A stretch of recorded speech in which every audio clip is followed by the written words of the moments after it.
Psalm 126. Restore our fortunes, O Lord. A song of ascents. When the Lord restored the fortunes of Zion, we were like those who dream. Then our mouth was filled with laughter, and our tongue with shouts of joy. Then they said among the nations, the Lord has done great things for them. The Lord has done great things for us. We are glad. Restore our fortunes, O Lord, like streams in the Negeb. Those who sow in tears shall reap with shouts of joy. He who goes out weeping, bearing the seed of sowing, shall come home with shouts of joy, bringing him sheaves with him. So a simple psalm, but a cautionary tale. We see the recognition of a time that has come and passed us by, a period of remembrance, the present day, a remembrance of days of old, in which fortune was upon the people of Israel. They remembered that their mouth was filled with laughter, their tongue with shouts of joy. They said among the nations, the Lord has done great things for them. The Lord has done great things for us, and we are glad. But then they say, restore our fortunes, O Lord, as if this time has ceased. But they still remember that day, those old days of joy and of laughter. And their answer to that solution, their answer to how to return to that state, that prior state of fortune, is hard work. Those who sow in tears shall reap with shouts of joy.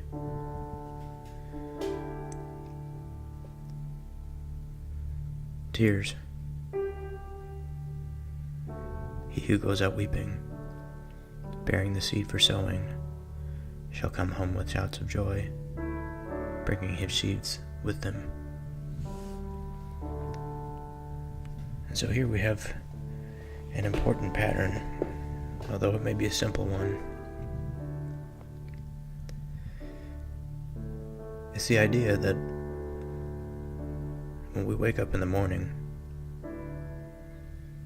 before we begin our day, before we are thrust into the world and all of its mess, there is sorrow, there is weeping, as there is work to be done. But the point is that what we do now in life will affect us later. Will affect us down the road. And it's a matter of how do we wish to live down the road compared to how we are now. And we see two stories here. One story that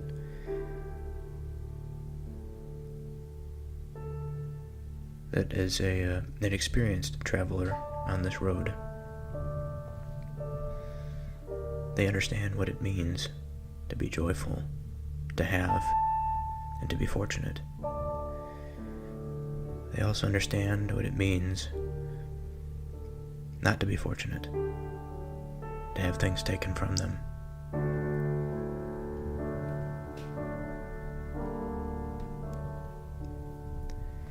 And they understand what had brought them to the place of fortune in the first place. This discipline, this hard work, this unfortunate suffering and tears. But the only thing The only way to restore fortune would be through these means. But it is in the hope that by bearing the seed for sowing while we go out weeping, we may shout with joy later when we reap its benefits.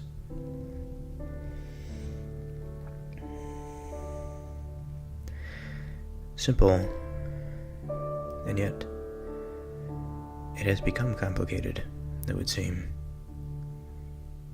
We live in quite an interesting world these days. What exactly does it mean to go out these days? It's not like the days of old, in such literal terms, where we go out with the seed and we plant it in the fields so that we may reap its benefits, its harvest. Our harvest these days, for many of us, comes from many different sectors. There are many jobs to be done. The majority of us no longer dwell on the farms. We work within cities, or within their wake. We work for corporations. We form these bodies, the bodies of these giants.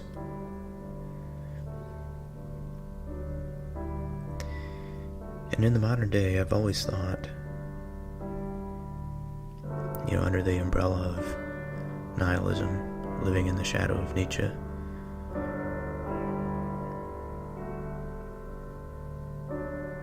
that our experience these days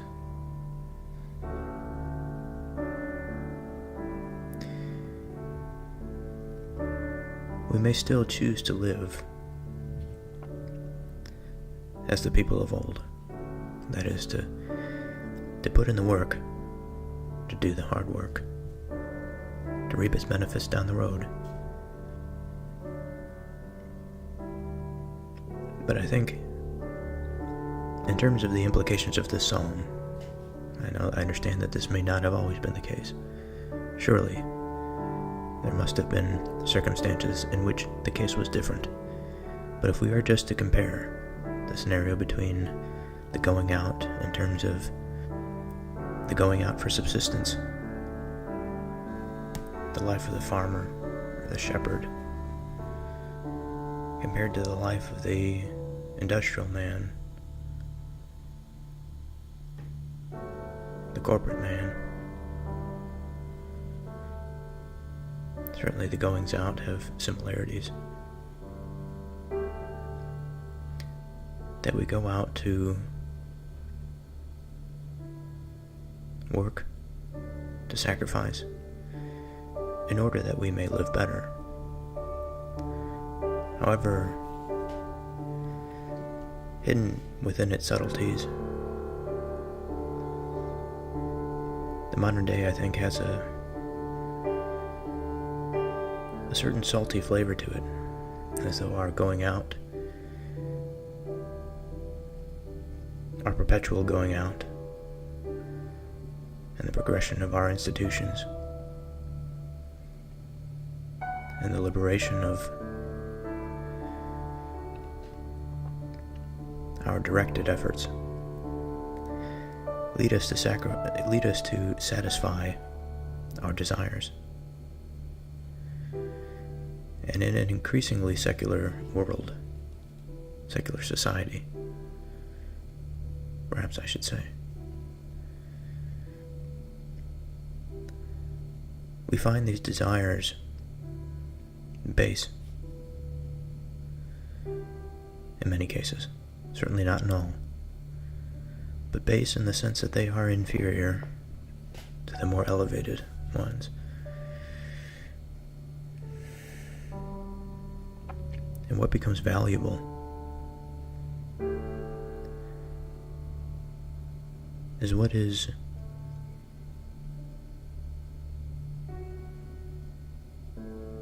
easiest and cheapest to make. It's what is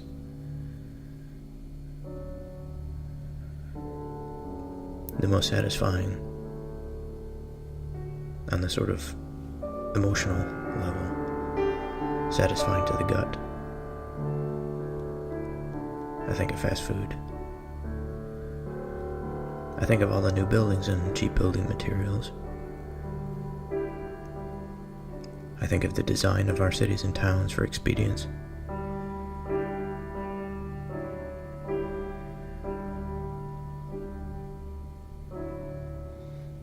I think of our industrial centers in our cities, concrete jungles.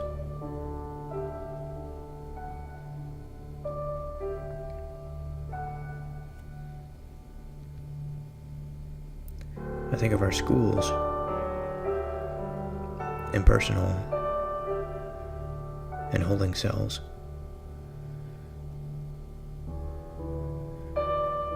For our goings out have required us to not be there for our children in many cases. That we must send them to places that are said to educate them on one hand. In many cases they do. But these days, I think we are increasingly starting to feel that the effectiveness of our own institutions is beginning to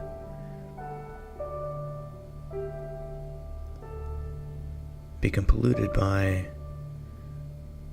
salt, to bring this back to an agricultural example. That is, in the old days, in the very old days, in the days of the river civilizations,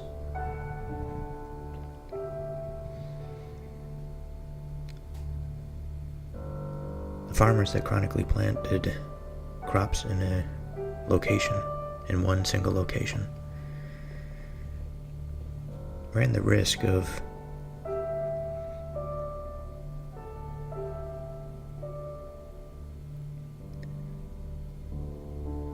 over-salinating their land.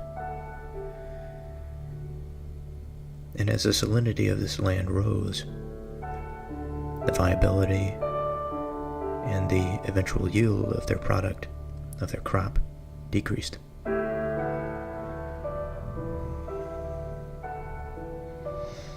Now, in part, they didn't know any better.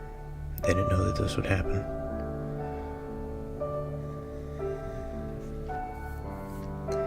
But I can't help but to feel a similar parallel, where our farmlands are okay, for the most part. We have big industrial farms that can provide for many people. We can make good arguments about the nature and about the ethical standards that we have for these places, but that aside, they provide us quite abundantly with food.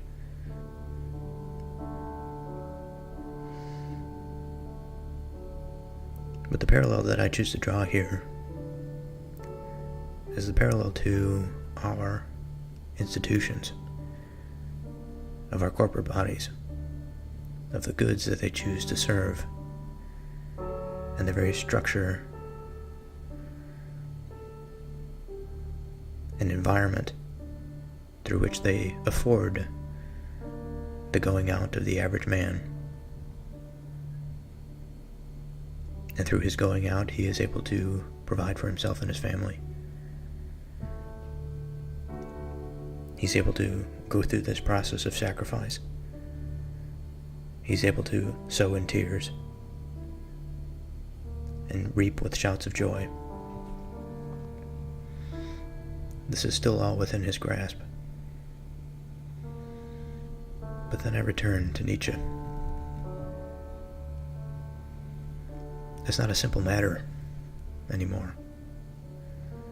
We don't just simply go out and farm. Again, that's not to say that that's all Israel did. Certainly they were a society, they had a collective, they had cities, they had distributed labor and all the rest of it, but nowhere to the degree that we have now. The division of labor that we have now is tremendous.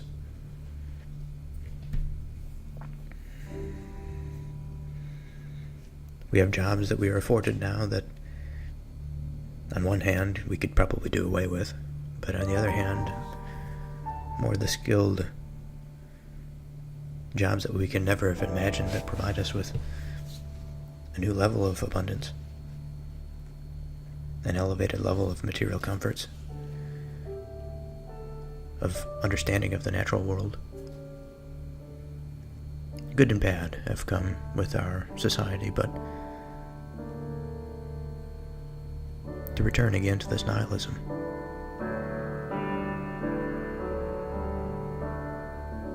it sinks into us.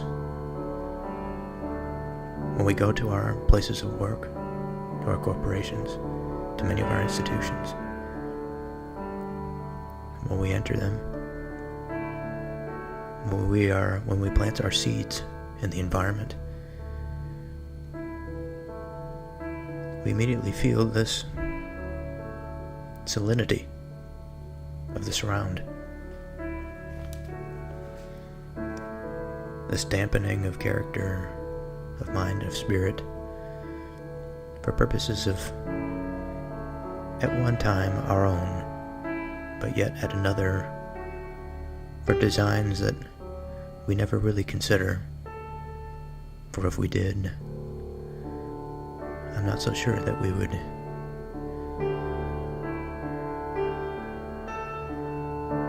be satisfied with what we do if we truly were to be a society of planters, again, agriculturalists, in the sense that we broaden that term to include the sowing of the seeds of corporate institutions that provide us with a level of abundance that is not merely unhealthy garbage that barely sustains the body and mind, but something of a refined nature, a structure that is beautiful, for which we can, even when we go out, we can appreciate our life. The time that we spend is valuable. Now, there are many people throughout this nation that feel satisfied with what they do in their going out, and I'm thankful that we have those people. But I think increasingly, and for many of us, ever since the dawn of the industrial age and the dawn of urbanization,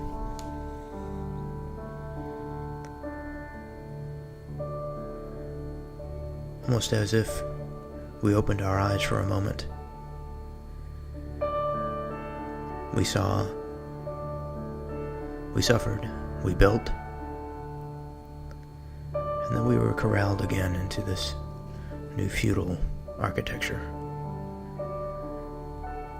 Perhaps that's too harsh, because it is not all at once the same as it was then, in the feudal days. I hesitate to call us serfs these days, but certainly we approach that condition. Certainly we approach those of the old days that said, "Restore our fortunes, O Lord."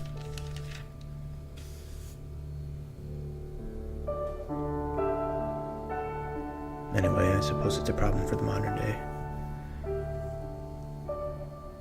Perhaps it's a problem for me, as I feel this.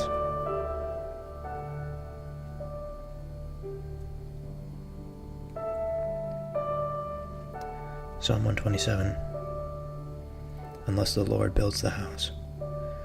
A song of ascents of Solomon. Unless the Lord builds the house, those who build it labor in vain. Unless the Lord watches over the city, the watchman stays awake in vain. It is in vain that you rise up early and go late to rest, eating the bread of anxious toil, for he gives to his beloved sleep.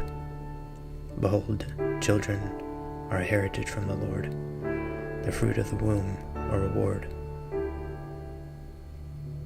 Like arrows in the land of the warrior are the children of one's youth. Blessed is the man who fills his quiver with them. He shall not be put to shame when he speaks with his enemies in the gate. So there's a lot here.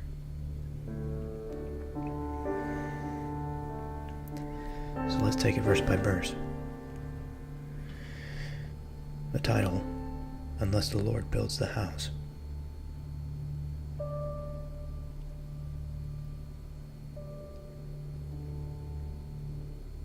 Unless the Lord builds the house, then what? Shall we not build it?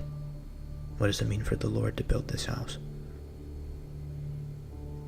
Unless the Lord builds the house, those who build it labor in vain. So yes, it means that if we do not build it with God in mind, with the absolute in mind,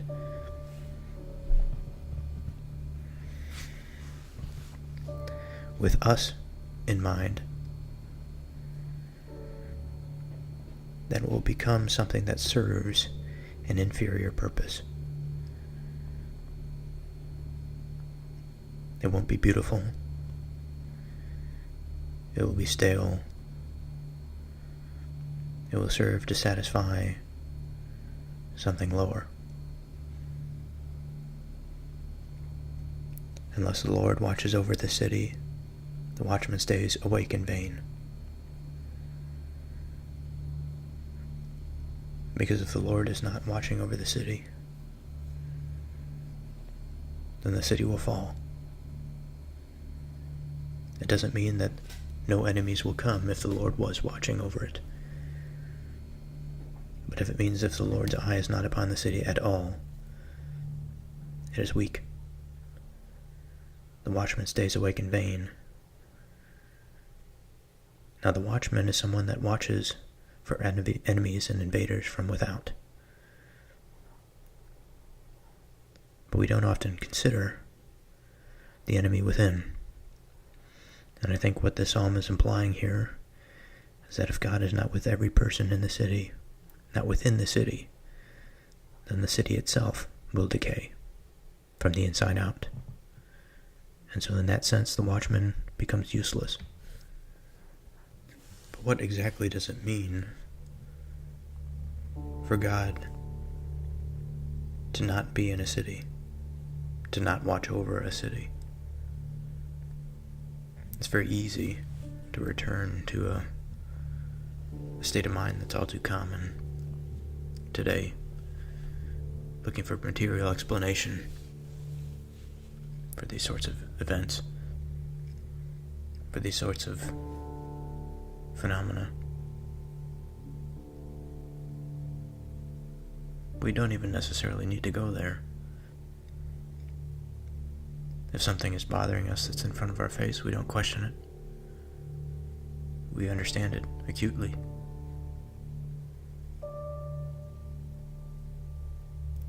Now this matter of God failing to watch over a city,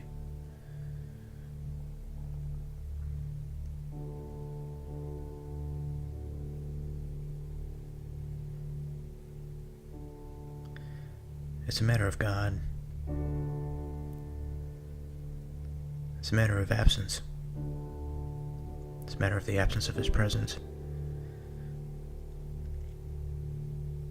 That one could be driven to satisfy their lowest animal instincts, to prefer to live a life of animality, beastly impulses, to forego the pursuit of virtue, to grow tired and weary of righteousness and justice.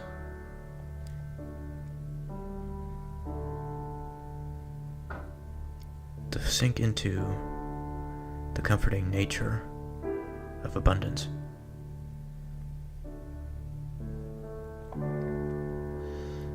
And And altogether, we forget the consequences that lurk just around the corner.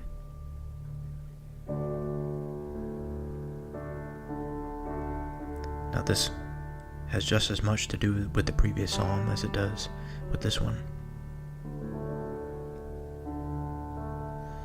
Now, within the heart of man,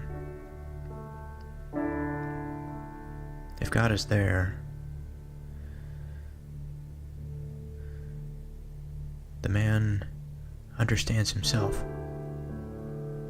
The man understands his relationship to the society in which he finds himself. He understands his role in his family. He understands what he must do to keep the whole thing going. His purpose is filled. He doesn't question it because he knows it to be right.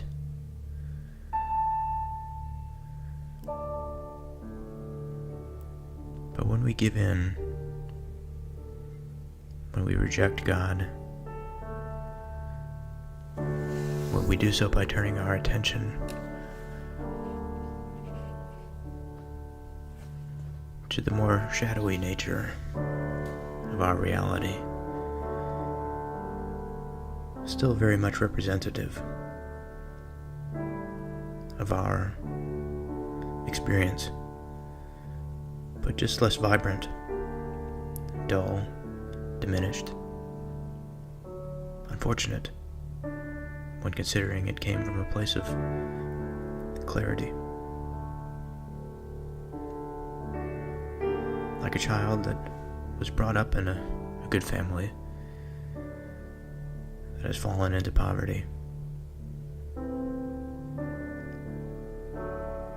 and the efforts of their parents to educate them fail, and they become swept up in this sort of absence of God's influence. Because of course it is up to us to accept it. And so it's all these sorts of things that go into this statement of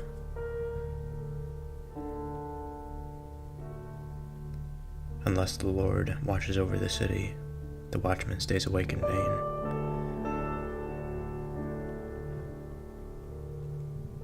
It is in vain that you rise up early and go late to rest, eating the bread of anxious toil, for he gives to his beloved sleep.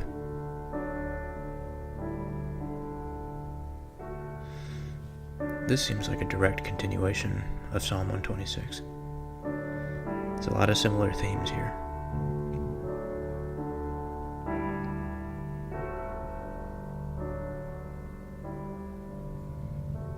And just as I was talking about this difference between the modern world and the ancient,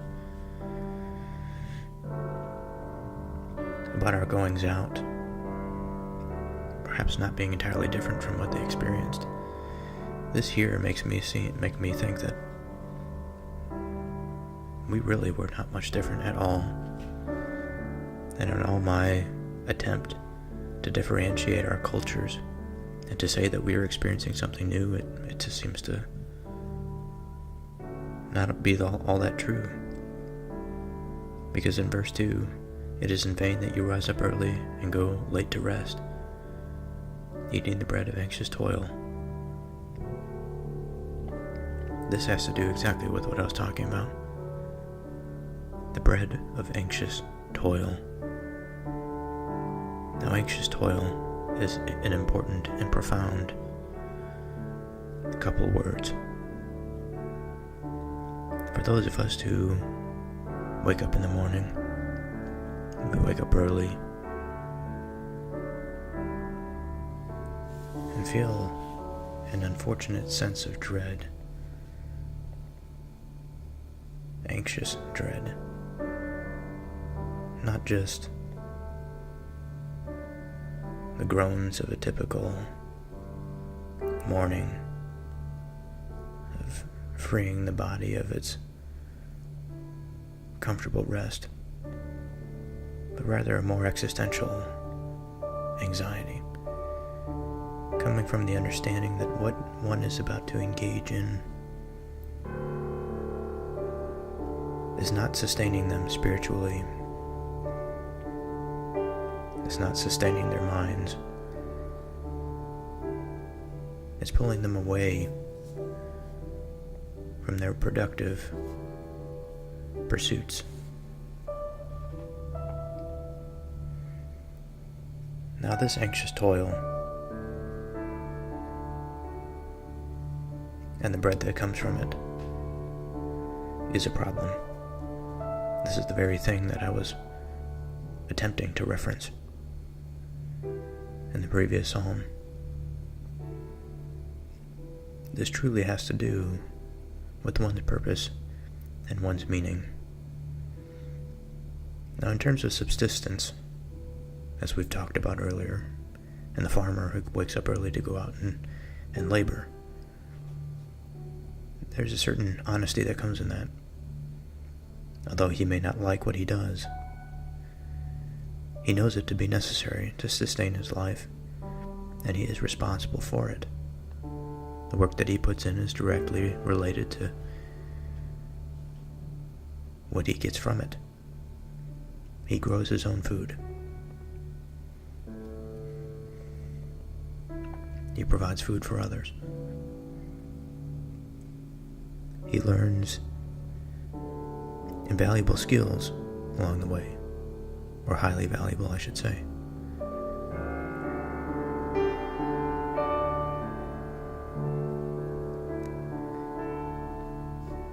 But the anxious toil is one that is void of all practical skill, at least to the mind that suffers the void, the mind that suffers the pit of Sheol. Now, what exactly does this look like? And how exactly do I differentiate it from the person that is arrogant and is lazy, but deludes themselves into thinking that this is actually anxious toil? A difficult problem, but there has to be an answer, for if there wasn't, then one could believe so steadfastly and wholeheartedly that what they do every day is necessary because it needs to be done. Bread is bread regardless of the type of toil. And they would hold that ideology right into the chains of slavery.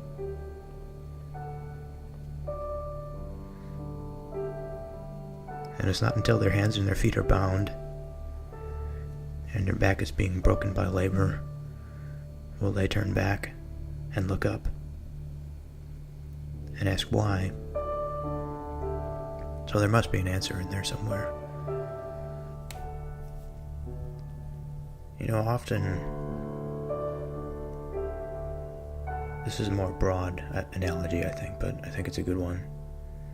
Often we hear about the spirit of the runner, the heart of the runner, of the distance runner.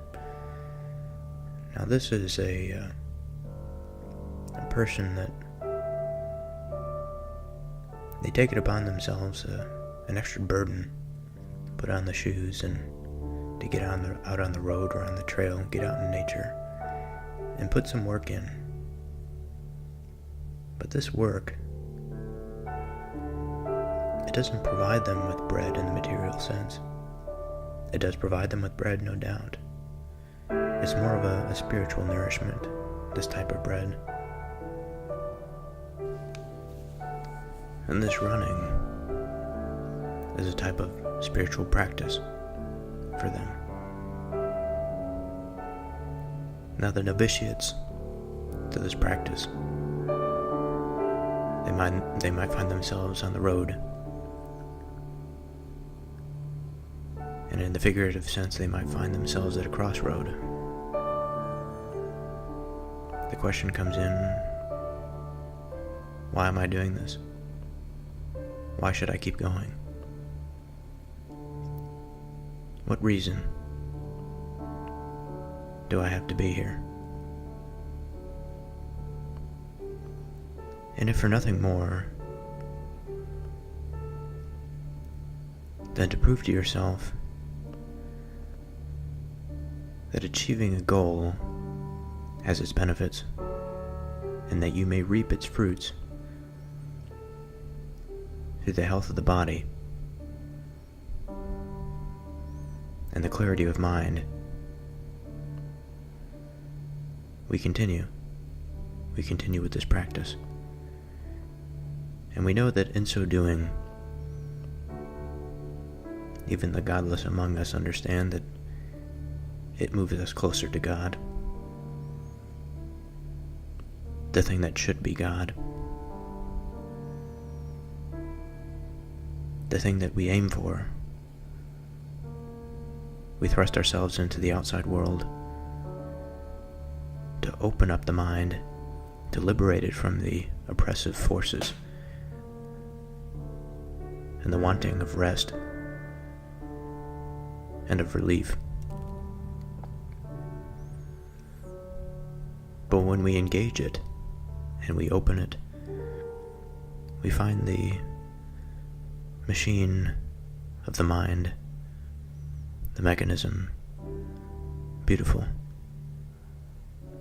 and we feel God.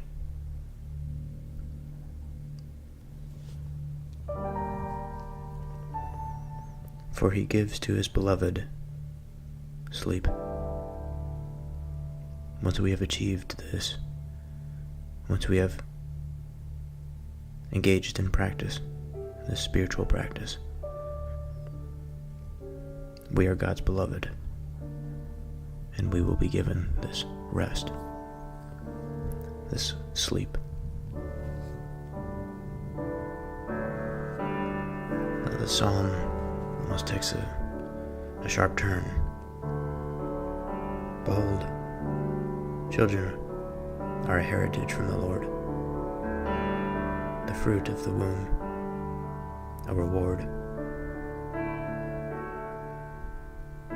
Like arrows in the hand of a warrior are the children of one's youth. Blessed is the man who fills his quiver with them. He shall not be put to shame when he speaks with his enemies in the gate. Now, I wouldn't like to think that this just implies that one should have children so that they can throw them at their enemies, or that they can be here to fend off their enemies in the future. Because of course there has to be a reason for doing so.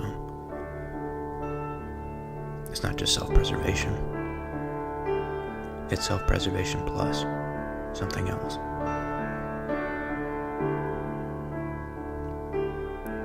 It is self-preservation plus children as the heritage from the Lord. Now, if they are the heritage of the Lord, they know God. And the children that know God must be preserved.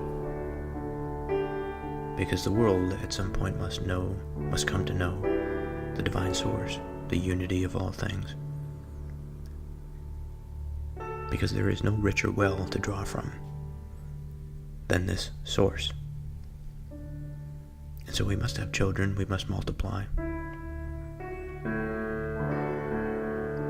And the military example here is the children are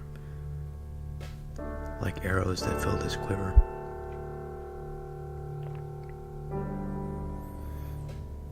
Indeed, they will be used to pierce their enemy. It's undoubtable. This is the way of things. That's the nature in which they found themselves then. We have not entirely liberated from ourselves now. This is how it's going to have to be until the day of unity. And certainly we've made progress. Our governing systems are much more sophisticated. In some sense, we still struggle, certainly, with evil influences. But we preserve a strong tradition, even in times like now of uncertainty and of suppression. It still remains here. It remains dormant for the day to come when it is necessary for it to be utilized once again and to be expanded upon.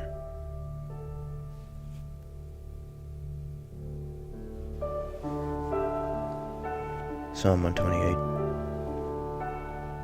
Blessed is everyone who fears the Lord. A song of ascents. Blessed is everyone who fears the Lord, who walks in his ways. You shall eat the fruit of the labor of your hands. You shall be blessed, and it shall be well with you. Your wife will be like a fruitful vine within your house. Your children will be like olive shoots around your table. Behold, thus shall the man be blessed who fears the Lord. The Lord bless you from Zion. May you see the prosperity of Jerusalem all the days of your life. May you see your children's children. Peace be upon Israel.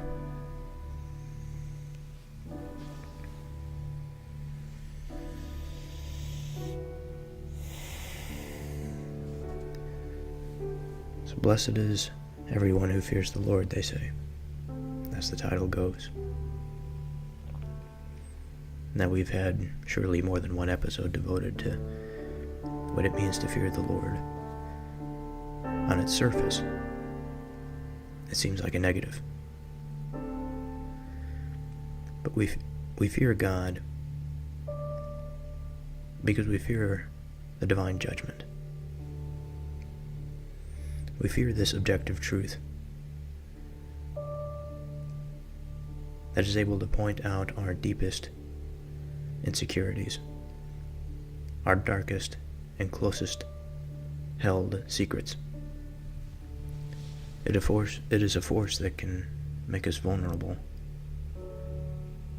leave us completely open, as if we had our skin peeled away from us. The pain of every passing gust of wind would be almost unbearable. And I feel as though this judgment, in a sense, is in this way, at least it appears to us to be this way, because as we learn, as we discover what it means, not only do we suffer the consequences, but we are transformed. We are transformed into beings that understands the difference between right and wrong. We understand the mistake that we made.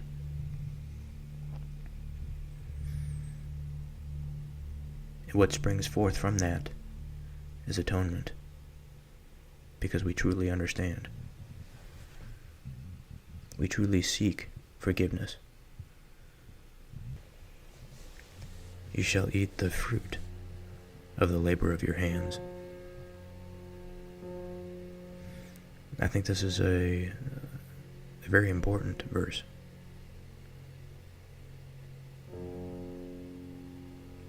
You shall eat the fruit of the labor of your hands.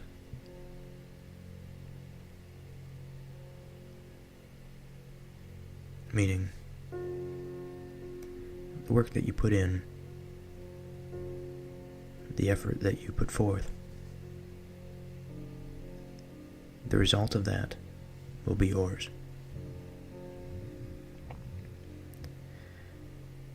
Now one might say, well, of course it will be mine, it's my effort. It is my design, after all. Of course, the fruits will belong to me. How could they otherwise?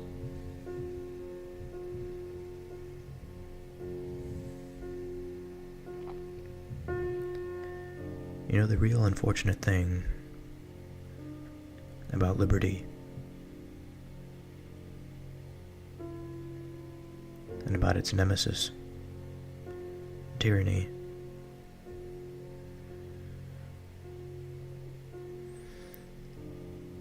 is that they often appear to the human mind under the guise of something else.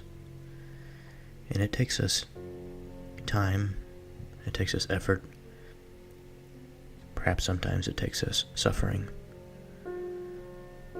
to recognize the true meaning of these things. And rather than mistake the body for the spirit,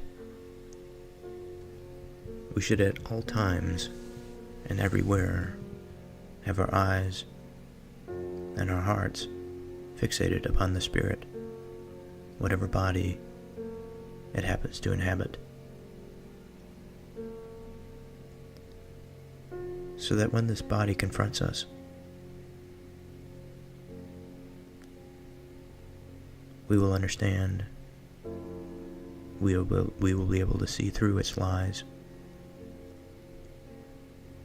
We will be able to see through its superficial appearance, its covering, that perhaps we are likely to fall for, or we are likely to miss entirely.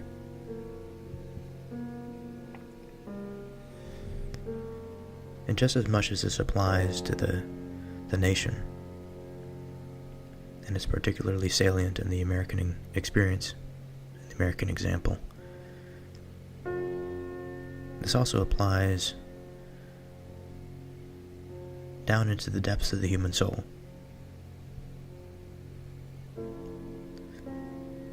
This liberty and this tyranny, the spirit of both, where they place themselves within the mind, within the heart, what form they take, and how we perceive them in our world. Now, I mentioned this tyranny and this liberty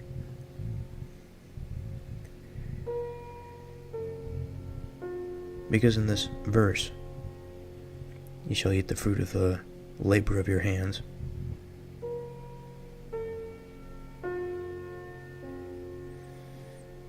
If we have liberty, we shall eat it.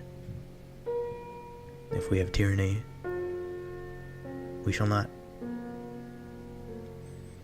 But the true distinction, the defining factor, is understanding both spirits. For if we mistake tyranny for liberty, we will mistake the going out and the coming in, as was discussed in previous Psalms. That is, our going out will become almost unbearable, and our coming in fruitless. And instead of recognizing our faulty ways, and instead of recognizing the parasite that eats,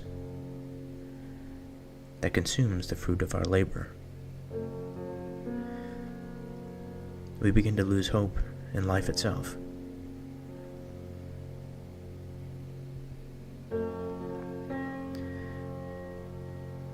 We begin to forfeit the liberty of the mind, the freedom of thought, the independence of soul, and the freedom of will. And we subject to our surroundings. We become subject to our surroundings. we become subject to the parasite. We become a willing host.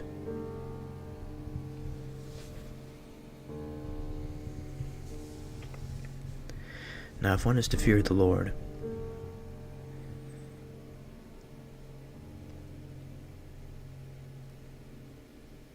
we are to fear his judgment, which means we are to walk in his ways. We are to be after the truth. And not just the truth in terms of the rational, the empirically observable, although that is a big part of our understanding. But rather, we should understand our place in this world in relation to that truth. That being said, it is not merely enough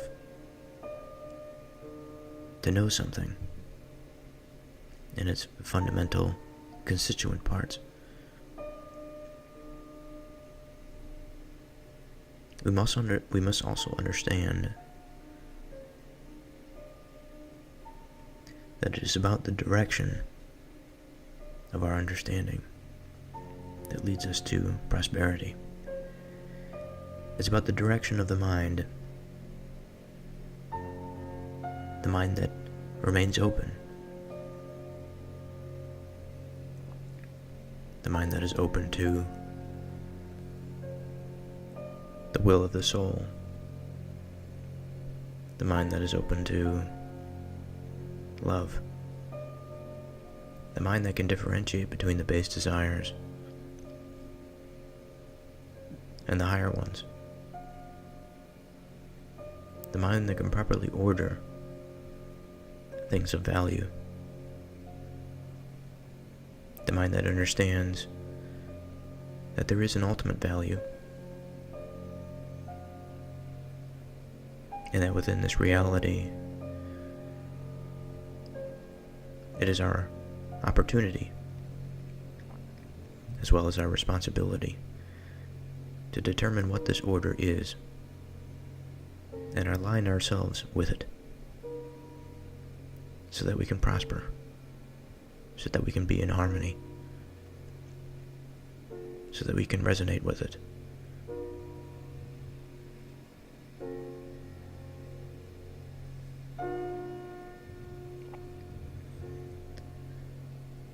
They have afflicted me from my youth. Psalm 129, a song of ascents. Greatly have they afflicted me from my youth. Let Israel now say, greatly have they afflicted me from my youth. Yet they have not prevailed against me. The plowers plowed upon my back. They made long their furrows. The Lord is righteous. He has cut the cords of the wicked. May all who hate Zion be put to shame and turned backward. Let them be like the grass on the housetops, which withers before it grows up, with which the reaper does not fill his hand, nor the binder of sheaves his arms. Nor do those who pass by say, the blessing of the Lord be upon you. We bless you in the name of the Lord. So what can we say of this psalm? We see a man here that is afflicted from youth. Now in my imagination, when I hear the plowers plowed upon my back, that made long their furrows, I think of a man that's working for somebody else, perhaps in a state of servitude.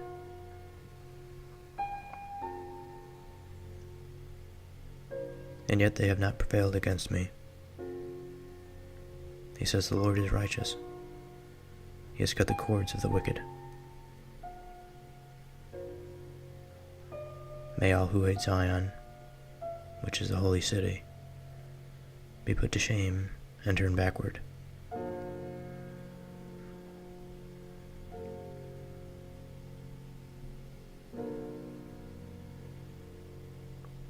Let them be like the grass on the housetops, which withers before it grows up. An interesting image. Before it becomes strong, let them perish, with which the reaper does not fill his hands, nor the binder of sheaves his arms. So essentially what this is saying here is that those who hate this holy city, this city that is for God, the city that receives the divine influence,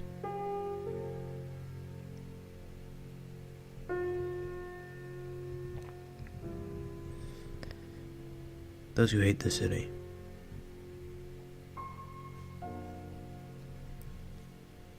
are to be weak. They're to be born in infertile substrate, so that when they do emerge into this reality, when they are born and they are brought up, they quickly wither, because the very substrate, the very culture, is not conducive to their proliferation. And so these people who hate Zion, if they happen to be the reapers,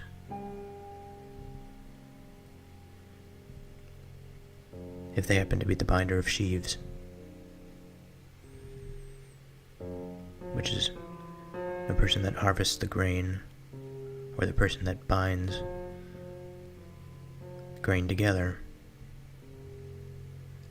grain stalks, I should say, that these people that hate Zion, even in their modest professions, shall wither.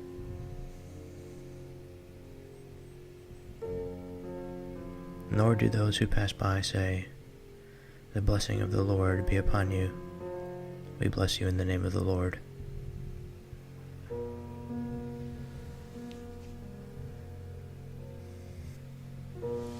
Psalm 130. My soul waits for the Lord. A song of ascents. Out of the depths I cry to you, O Lord. O Lord, hear my voice. Let your ears be attentive to the voice of my pleas for mercy. If you, O Lord, should mark iniquities, O Lord, who could stand? But with you there is forgiveness, that you may be feared. I wait for the Lord, my soul waits, and in his word I hope. My soul waits for the Lord, more than the watchman for the morning, more than the watchman for the morning. O Israel, hope in the Lord, for with the Lord there is steadfast love, and with him is plentiful redemption, and he will redeem Israel from all his iniquities.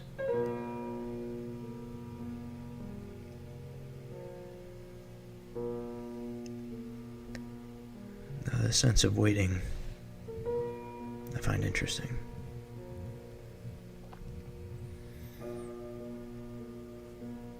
Waiting is a sort of passive affair. Just as one might wait for the rain to come, you never know when it comes. It could be weeks before it comes. Out of the depths I cry to you, O Lord. O Lord, hear my voice. Let your ears be attentive to the voice of my pleas for mercy.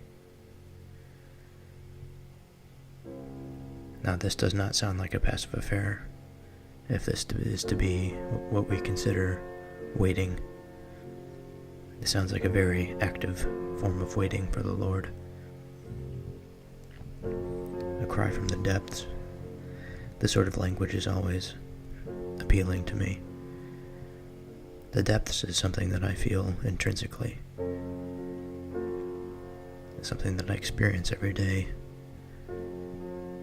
as I awake from slumber, as I engage in physical activity, as I start my working day, as I enter into a conversation, I emerge from these depths when I begin to engage with the world. And now it's not the case that only engagement with the world is the thing that releases me from these depths. Certainly it could be reading, it could be talking into this microphone, a strictly personal affair.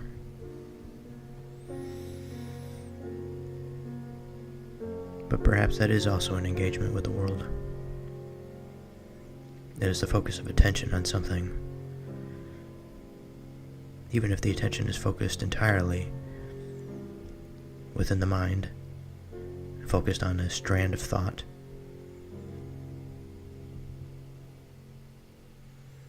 as long as that thought brings light, it brings intelligibility, it brings understanding,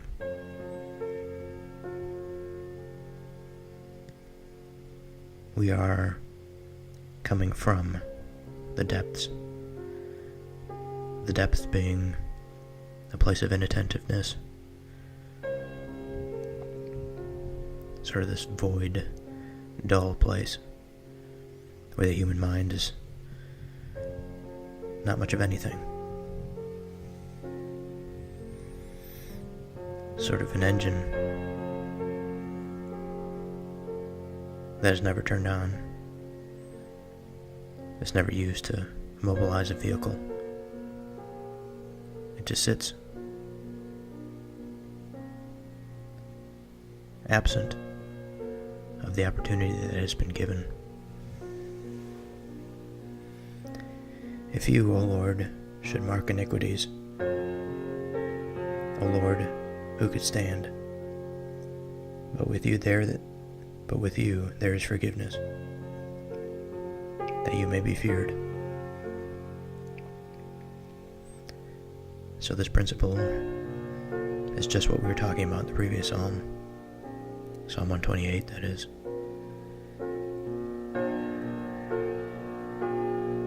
That this divine judgment, this marking of iniquities, the author realizes that in the face of this, who could stand?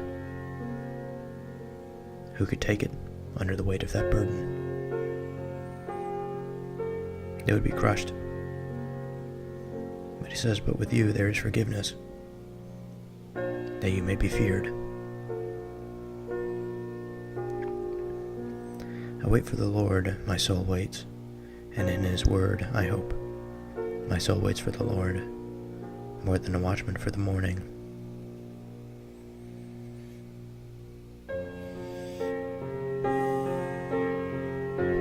And what does the symbol of this watchman and his waiting for the morning have to do?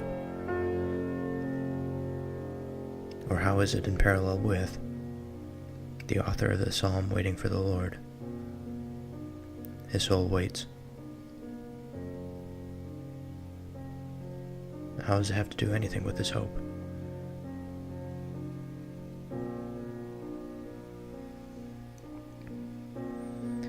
In some sense, the watchman waits for the morning because he can see. It may be the case that he is relieved from his duty.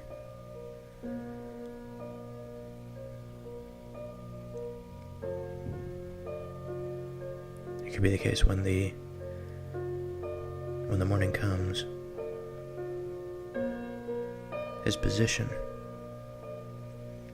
is increased. He's able to see farther. He's able to be more effective. O Israel, hope in the Lord, for with the Lord there is steadfast love,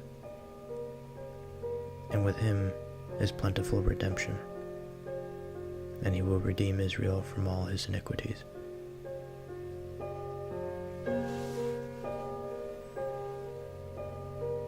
does it mean to redeem? It means to be saved, to be vindicated, absolved of sin. Now, the only way to truly do this is by two mechanisms. On the side of man,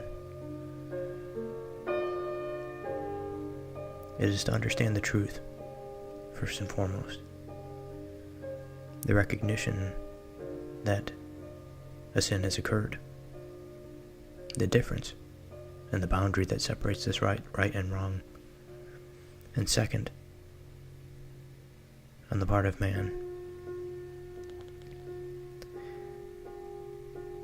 if he fails to understand, or perhaps I should say, if he fails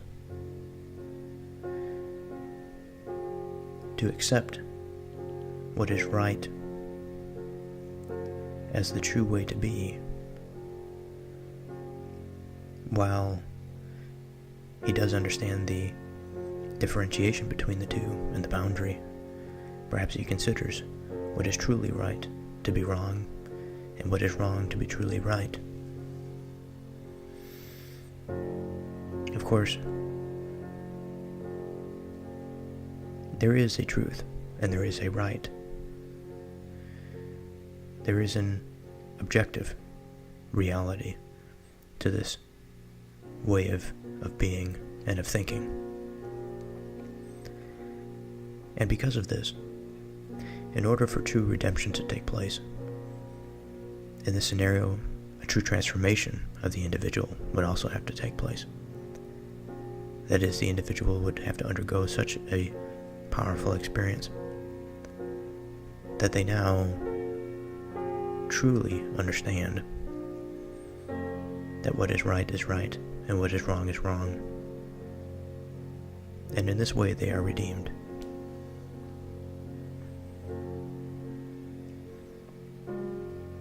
Psalm 131. I have calmed and quieted my soul.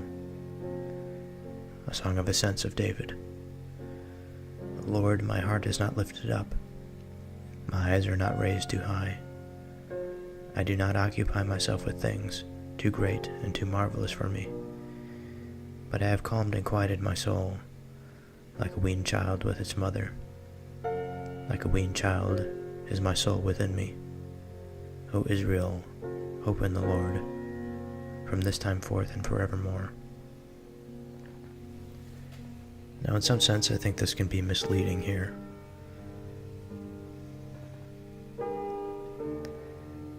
But it flows quite well.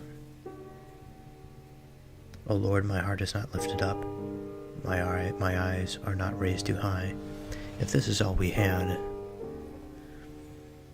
I think it would produce some confusion. Because the raising of the heart is a good thing. The raising of the eyes is also a good thing. The raising of the eyes means that we look above. We look far. We look far so that we may see what's in the distance. We look far and we look up so that we can see our surroundings, so that we can understand where we are. And when the heart is lifted, if it is properly directed, it is lifted because of love. It is lifted because of purpose and of meaning.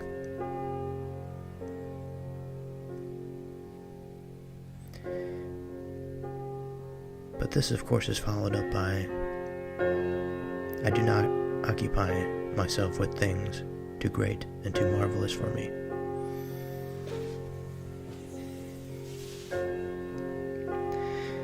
It's an interesting conception of something that is too great and too marvelous for man. Of course, if God was not these things in the face of man, then all of him would be at once instantly perceivable. But it's not this way. And if we are truly to occupy ourselves with things that are too lofty for us, where our minds cannot hold, the spirits that we are attempting to realize and to bring down to us. Then it can have the opposite effect. It can leave us empty. If our eyes are lifted too high, we will be blind, because it's beyond our understanding. If our heart is lifted up too high, then we live on our feelings. Our feelings can be perverted by anything. But I have calmed and quieted my soul, like a weaned child with its mother. Like a weaned child is my soul within me. Now this is an image of competence, of maturity, of being able to accept what at once must have been provided to him by some source. But now his soul is weaned from this excessive desire. The type of desire that's so excessive that could lead to blindness, that could lead to emptiness, the very opposite of the pursuit. It's a matter of scale, it's a matter of placement, it's a matter of recognition of the human mind and its place in this hierarchy. O Israel, hope in the Lord from this time forth, and forevermore.